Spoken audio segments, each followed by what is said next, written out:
करा बस का. पण तुम्हाला जर आरक्षण पाहिजे असेल कल्याण करायचं असलं तर नेते तुमचे जेवढे नेते मला का बरीच लिस्ट माहित नाही तुमची तुम्ही ते सगळ्यांकडे जा. परत काही म्हणायचं मफलत नाव नाही घेतलं तसं नको. तुम्हाला जेवढे नेते आहेत ना वाटल्यास तुम्ही आंदोलन हे बंद करून टाका. तुम्हाला वाटून काय येऊ काय आता सल्ला द्यायला लागला उलटा चित्र येऊ आणि सगळेजण मिळून ठरवा आपल्याला आरक्षण मिळवायचं. सगळेजण चला.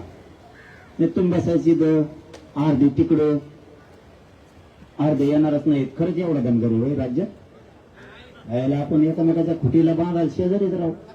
आपल्याला माहित नाही किती आहे. अरे नुसतं धनगर आले जर मुंबईत मुतले तरी समुद्र आला भरून. तुम्ही आता तिकडे गल्लीत कामान धामाचं तिकडे काम आणत काही नाही तुम्हाला नाटकं करतात फक्त.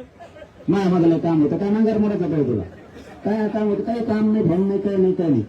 तुम्ही जर आळशीपणा सोडला आणि कडवट धनगर जर झाला तर आरक्षणच घेऊन मुंबईच्या बाहेर जाणार तुम्ही. मी गेलोय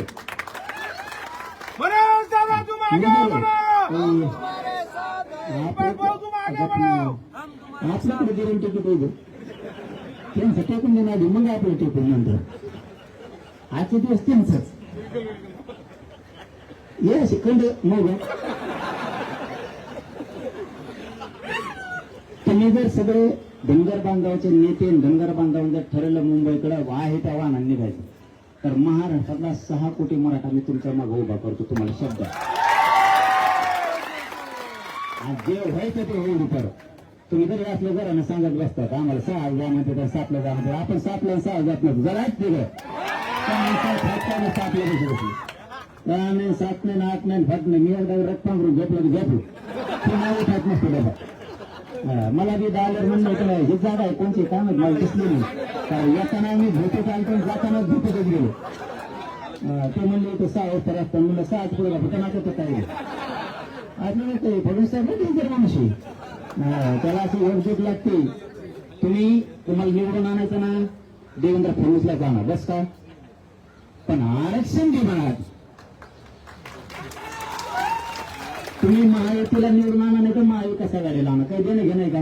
पण आपल्या समाजाच्या लेकरात जे लागतं ते तर घेतलं पाहिजे का नाही आपण. मग आता जर असे माणसं उपोषणच करीत बसले मरायला लागले नाही कधी मिळणार. आता इथं तुम्ही बसला कोणी इकडेच वाटली दिसते परत तिकडे बरेच जण वाटले दिसते त्यांचं काहीतरी असणारच तर रोग आला का सोडायला. सरकार म्हणून यांच्या जे बसला त्या पलीकडे पॅनलमध्ये ते कोण आहेत त्यांचा प्रश्न सोडायची जबाबदारी सरकारची नाही का.